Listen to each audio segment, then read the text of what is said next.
So when I woke up today, I'm not gonna lie, it was definitely on the wrong side of the bed. And I have had this thing going on with my bank for quite some time.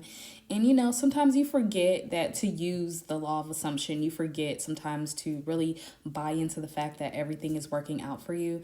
And so I got up and I was kind of already feeling negative about the situation. And then I get on my phone to search for something on Safari. And then when I click on the Safari, this random like page comes up and it's goes into like information about like how the banks are doing and all this stuff like that.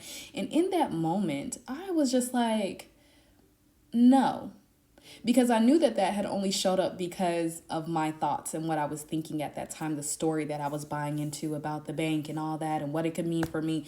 And in that moment, I had that realization of like, you can take your power back right now. You can take your power back at any time.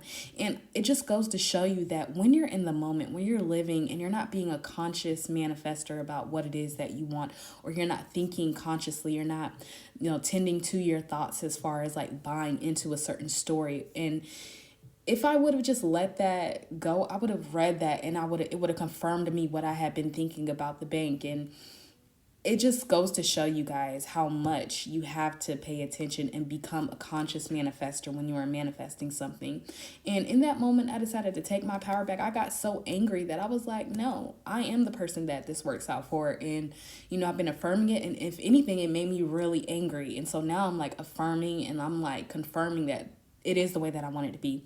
And I just want to tell you guys, like, our stories, don't buy into that little limiting belief or that little thought in your head, that negativity. And when you hold on to that, you create this whole story. And then the next thing you know, you're in a circumstance that you do not like. All right. So listen, focus on what you want. You can take your power back at any moment. All right. And that's what I want you guys to know.